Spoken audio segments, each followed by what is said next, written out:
Hay una escena que se repite en muchas vidas. Alguien abre la aplicación del banco, mira lo que logró ahorrar y vuelve a calcular. Por un instante cree que está más cerca. Después abre un portal de propiedades, compara precios, baja las expectativas, cambia de barrio y de tamaño. La casa vuelve a alejarse. No busca lujo, busca algo simple. Un lugar propio y la tranquilidad de no depender siempre del arriendo. Pero trabaja, ahorra, se ordena, posterga y aún así no llega.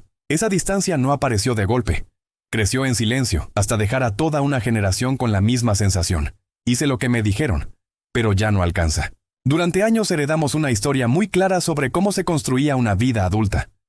Primero venía el estudio, después el trabajo, después el ahorro, después el crédito, después las llaves. Nadie decía que fuera fácil. Para muchas familias fue una deuda larga, una casa pequeña, años de esfuerzo y miedo a no llegar a fin de mes. Pero al menos había una lógica reconocible. Si te mantenías en el camino, si trabajabas de forma constante y no cometías grandes errores, la meta podía aparecer al final. La casa propia era mucho más que una compra. Era una señal de que el sacrificio tenía forma. Era una mesa, una pieza, una familia, una dirección escrita en un documento. Era poder decir, costó, pero llegamos. Por eso duele tanto cuando esa fórmula empieza a fallar. Porque no se rompe solo una decisión financiera, se rompe una idea completa de futuro. Y lo más difícil de aceptar es que muchas personas no abandonaron esa fórmula, la siguieron, la respetaron, la intentaron cumplir, solo que mientras ellas seguían caminando, la meta empezó a moverse. Esto no era solo una sensación. Mientras millones de personas sentían que corrían sin llegar, la línea ya se estaba moviendo. Según la OCDE, los precios reales de la vivienda subieron más de un 40% en promedio durante la última década.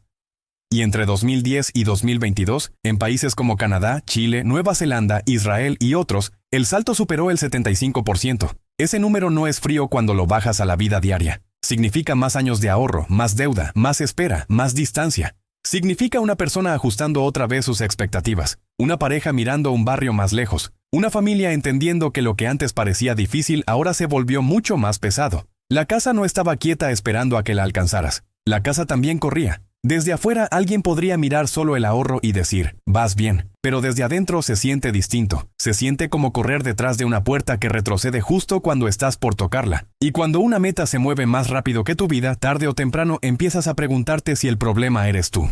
Al principio, muchas personas se culpan. Piensan que partieron tarde, que eligieron mal, que no ganan lo suficiente, que no ahorraron como debían, que se equivocaron demasiadas veces en gastos pequeños. Y a veces hay algo de verdad en eso. Porque la vida real nunca es perfecta. Pero hay algo profundamente injusto en cargar todo el peso sobre una sola persona. Una cosa es reconocer que las decisiones personales importan. Otra muy distinta es fingir que una decisión individual puede ganarle sola a una fuerza que lleva años creciendo. La persona no está intentando comprar en el mismo mundo que le describieron. Está intentando comprar en un mundo donde el precio, el arriendo, el crédito, la tasa, la ciudad y el punto de partida pesan cada vez más. El primer golpe concreto aparece antes de cualquier banco, antes de cualquier firma, antes de cualquier llave. Aparece todos los meses, cuando hay que pagar dónde vivir. El arriendo o alquiler tiene una doble cara. Por un lado te da techo hoy, pero por otro te quita fuerza para comprar el techo de mañana. No es un gasto absurdo, no es un capricho. Es el costo básico de existir en una ciudad. Ahí está una de las contradicciones más duras de esta historia. Para comprar necesitas ahorrar. Pero para ahorrar necesitas vivir en alguna parte. Entonces no ahorras desde cero. Ahorras mientras ya estás pagando vivienda. Ahorras mientras pagas comida, transporte, cuentas, salud, deudas, familia, imprevistos y un lugar donde dormir. Es como intentar llenar un frasco con una grieta en la base. Entra algo de dinero, sí, pero todos los meses una parte importante se va antes de convertirse en pie, entrada o enganche. Y lo más duro es que esa fuga no se siente como un error, se siente como vida normal. Para muchas personas, el problema no es que no quieran ahorrar. Es que el ingreso llega dividido antes de tocar el futuro. La OCDE estima que 1 de cada 3 hogares arrendatarios de bajos ingresos destina más del 40% de su ingreso disponible al arriendo. Y en países como Chile, Colombia, Costa Rica, España y Estados Unidos, más de la mitad de esos hogares está sobrecargada por el costo de la vivienda. Eso cambia completamente la conversación. Cuando una parte tan grande del ingreso se va solo en mantener un techo, el ahorro deja de ser una simple decisión de voluntad y se convierte en una pelea por las sobras del mes. El sueldo entra, el arriendo corta primero, después vienen comida, transporte, cuentas, deudas, salud, familia e imprevistos. Y recién al final, si queda algo, aparece la pregunta del futuro. Pero el futuro no espera tranquilo. Mientras tú intentas guardar lo que queda, el precio sigue moviéndose. Y cuando por fin crees tener algo que mostrar, todavía falta pasar por otra puerta. Esa puerta es el banco, y el banco no pregunta cuánto te ha costado llegar hasta ahí. No mira las salidas que dejaste de hacer, las vacaciones que postergaste, los años pagando arriendo sin fallar, ni las noches haciendo cálculos para ver si algún día alcanzaba. El banco mira ingresos, deuda, estabilidad, historial, capacidad de pago y riesgo. Mira si tu vida cabe dentro de una fórmula. Y muchas vidas reales no caben tan fácil. Puedes haber demostrado durante años que pagas responsablemente un lugar donde vivir, pero eso no significa que el sistema te considere listo para comprar. Ahí aparece una paradoja difícil de aceptar. Puedes sostener un arriendo caro, pero no calificar para comprar. La casa ya no está solo detrás de un precio alto, está detrás de una evaluación. Y aunque logres pasarla, todavía hay una palabra pequeña capaz de cambiarlo todo sin mover un solo ladrillo: la tasa.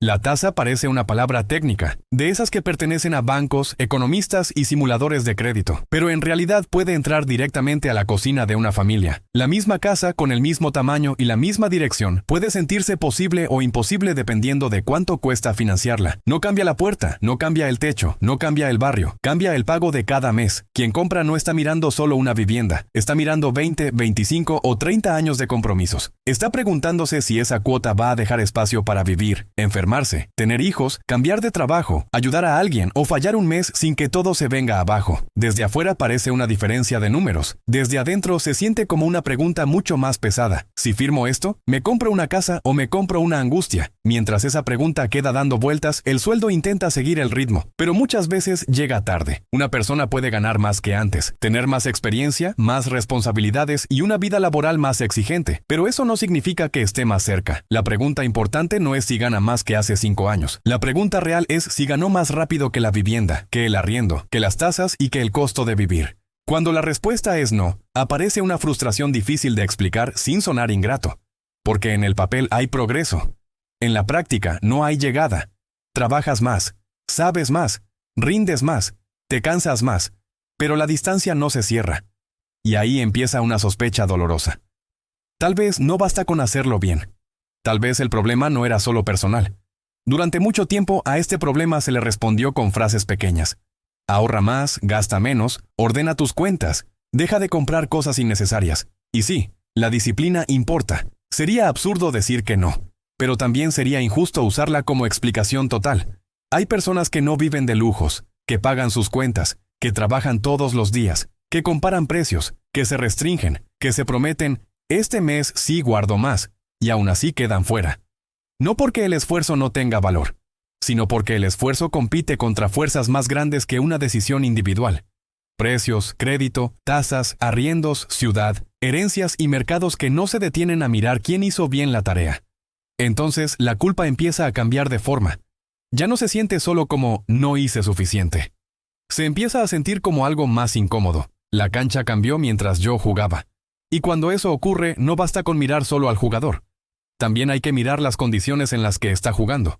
Durante mucho tiempo, a este problema se le respondió con frases pequeñas. Ahorra más, gasta menos, ordena tus cuentas, deja de comprar cosas innecesarias. Y sí, la disciplina importa. Sería absurdo decir que no, pero también sería injusto usarla como explicación total. Hay personas que no viven de lujos, que pagan sus cuentas, que trabajan todos los días, que comparan precios, que se restringen, que se prometen, este mes sí guardo más, y aún así quedan fuera. No porque el esfuerzo no tenga valor, sino porque el esfuerzo compite contra fuerzas más grandes que una decisión individual. Precios, crédito, tasas, arriendos, ciudad, herencias y mercados que no se detienen a mirar quién hizo bien la tarea. Entonces la culpa empieza a cambiar de forma. Ya no se siente solo como no hice suficiente. Se empieza a sentir como algo más incómodo. La cancha cambió mientras yo jugaba. Y cuando eso ocurre, no basta con mirar solo al jugador. También hay que mirar las condiciones en las que está jugando. Hay otro dato que casi nunca aparece en la conversación cotidiana, pero ayuda a entender por qué este problema no se resuelve solo con esfuerzo personal. Según la OCDE, la inversión pública en vivienda y equipamiento comunitario cayó casi 50% entre 2009 y 2016, y la inversión pública dedicada específicamente al desarrollo de vivienda cayó casi 90% en ese mismo periodo. Después hubo una recuperación parcial, pero aún así quedó por debajo del pic anterior. Esto no significa que exista una sola causa ni una solución simple, pero sí muestra algo importante. Mientras la presión por vivienda crecía, parte del empuje estructural que podía aliviarla se debilitó, y cuando el mercado se vuelve más caro, el crédito más exigente y el arriendo pesa cada vez más, la vivienda deja de sentirse como una etapa natural de la vida adulta. Poco a poco se transforma en una competencia por espacio, por ubicación, por tiempo y por estabilidad. Esa competencia no ocurre en abstracto. Ocurre en la ciudad donde trabajas, donde estudian tus hijos, donde está tu familia, donde están tus redes y donde cada barrio que mejora también puede volverse un poco más difícil de alcanzar. Nadie compra una vivienda en el vacío. Compra dentro de una ciudad. Y una ciudad no es un escenario neutral. Compiten familias que quieren vivir cerca del trabajo, jóvenes que buscan independizarse, personas que necesitan seguridad, inversionistas que buscan rentabilidad, propietarios que prefieren arrendar, barrios que se ponen de moda, terrenos que escasean y zonas donde un nuevo servicio puede empujar los precios hacia arriba. La persona que quiere una casa para vivir no siempre compite contra otra persona igual. A veces compite contra capital, contra ubicación, contra expectativas de ganancia y contra una ciudad que aprendió a encarecerse por partes. Por eso el sueño cambia de textura. Lo que para alguien es hogar, para otro puede ser rendimiento. Y cuando esas dos miradas se encuentran sobre la misma puerta, no llegan con la misma fuerza. La vivienda dejó de ser solo vivienda. Para una familia puede ser memoria, refugio, crianza, descanso, pertenencia. Puede ser el lugar donde se arma una mesa, donde se guarda una caja de fotos, donde un hijo tiene su pieza, donde por fin alguien deja de sentirse de paso. Pero para el mercado también puede ser inversión, renta, garantía, patrimonio, herencia y protección frente a la incertidumbre. Cuando algo cumple tantas funciones al mismo tiempo, el precio deja de responder solamente a la necesidad de vivir. Empieza a responder también a la necesidad de proteger dinero, multiplicarlo o estacionarlo en un activo que otros también desean. No se trata de demonizar a quien invierte. Se trata de entender la diferencia de fuerzas. Una persona puede estar pujando por estabilidad, mientras otra está pujando por rentabilidad. Y cuando gana la rentabilidad, la vida cotidiana empieza a acomodarse en los bordes. Primero se ajusta el barrio, después el tamaño, después la distancia, después la edad a la que uno pensaba independizarse. Al final, lo que parecía una decisión financiera empieza a cambiar el calendario de la vida. La consecuencia no se ve solo en una planilla. Se ve en habitaciones que siguen ocupadas mucho más tiempo del esperado, en personas adultas que no logran irse aunque quieran, en parejas que calculan si pueden vivir juntas, en familias que siguen esperando una pieza extra, en jóvenes que se sienten atrasados no por falta de voluntad, sino porque la base nunca aparece. En Europa, los datos muestran algo inquietante.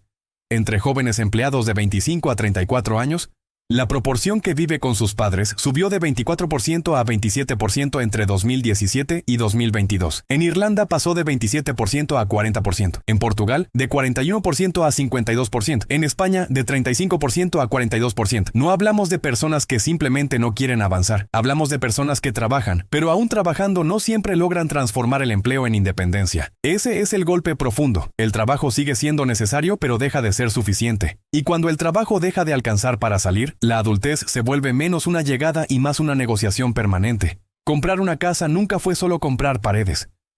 Era ordenar la vida alrededor de un lugar. Era poner una mesa sin pensar que habrá que desarmarla pronto. Era pintar una pieza, adoptar una mascota, armar un escritorio, guardar herramientas, plantar algo, conocer a los vecinos, dejar que la vida acumule marcas. Cuando eso se posterga, no se posterga solo una compra. Se postergan rutinas, decisiones, vínculos y proyectos. Todo queda para después. Después de ahorrar más. Después de cambiar de trabajo. Después de que bajen las tasas. Después de encontrar una oportunidad. Después de que el mercado se calme. Pero si ese después se mueve todos los años, la vida empieza a parecer una sala de espera. Y entonces aparece otra salida que suena razonable desde lejos. Comprar más lejos. Irse donde el precio todavía permita respirar. A veces puede funcionar, pero tampoco es gratis. Una casa más barata puede terminar cobrándose en horas, energía y distancia. Más tiempo de traslado, más cansancio, menos redes cerca, menos acceso a servicios, más dificultad para cambiar de trabajo o responder a una emergencia. Por eso la pregunta no es solo cuánto cuesta comprar. También es cuánto cuesta vivir después de comprar. Porque una vivienda no flota aislada en un mapa. Está unida al trabajo, al colegio, al hospital, al supermercado, a los abuelos, a los amigos y al tiempo que queda al final del día. Esa red invisible también tiene precio. Y lo duro es que no todos tienen las mismas alternativas para pagarlo. Aunque todos miren la misma casa, no todos llegan con la misma historia detrás. Para algunas personas, la familia puede ayudar con la entrada, prestar dinero, servir de aval, entregar un terreno, heredar una propiedad o sostener gastos mientras se ahorra. Para otras, no hay red, no hay colchón, no hay respaldo, no hay patrimonio familiar esperando, no hay alguien que pueda cubrir un error. Dos personas pueden tener el mismo sueldo y aún así vivir carreras completamente distintas. Una parte con mochila, otra parte con empujón. Y cuando la entrada al mercado se vuelve tan alta, el punto de partida puede pesar casi tanto como el esfuerzo. Tal vez lo más duro de todo esto no es que una casa sea cara. Lo más duro es sentir que el esfuerzo ya no compra lo que antes prometía comprar.